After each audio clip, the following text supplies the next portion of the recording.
পুটু ঠাকুমার পোশাকি নাম যে জ্যোতির্ময়ী, নির্বাচনের দিন ছাড়া কেউ জানত না।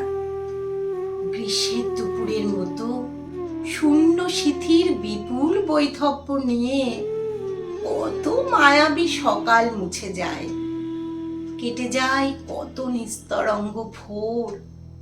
সাদা থান, সাদা সিঁথি, নগ্ন হাতে শ্বেত অন্ধকার, আদিগন্ত সাদা কুয়াশা ভেজা জীবন। তবু পুটু ঠাকুমার রং ভালোবাসতো। রঙের টানা ভরম দেখে নিশ্চিন্তে বলে দিত, বোধহয় বর্ষা এসে গেল। পলাশের প্রথম কুঁড়ি ফোঁটার আগেই জানিয়ে দিত, ফাগুন আসছে, পিচকিরিতে রং ছুটিয়ে। এমনই মনোরম একজোড়া চোখ ঠাকুমার। ও পাড়া থেকে নন্দু এসে বসতো ঠাকুমার দাওয়ায়। অন্ধ ছেলেটির চোখে শুধুই রাধার নীলাম্বর, কিংবা মৃত্যুর মতো কালো এলো চুল। নন্দু জানতে চাইতো, অসুখের কুড়ি ধরেছে ঠাকুমা? গন্ধ পাচ্ছি যেন, আকাশে রামধনু নেমেছে মহুয়া বনের দিগন্তে। কৃষ্ণচূড়ার ডালে বসেছে সেই পথ ভোলা নীলকণ্ঠ পাখি।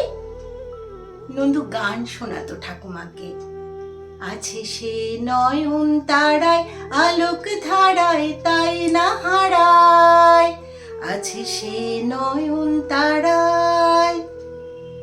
ঠাকুমা ভাসত চোখের জলে।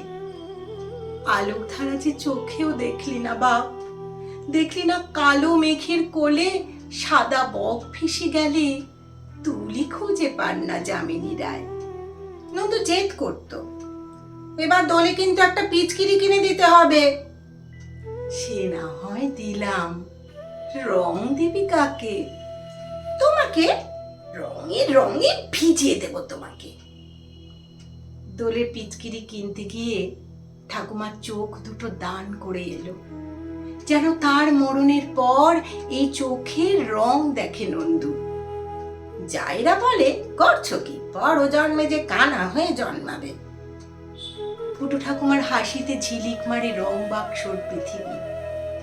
তারপর অনেকগুলো দিনের পর নন্দু পুটু ঠাকুমার চোখে আকাশ জুড়ে রামধনুর খেলা দেখে, আর পরন্ত বিকেলের নিখিল করা মোমবাতি রং।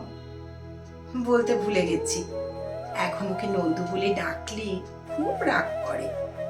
নন্দু কেন, জানো না আমার নাম কি? জ্যোতির্ময়।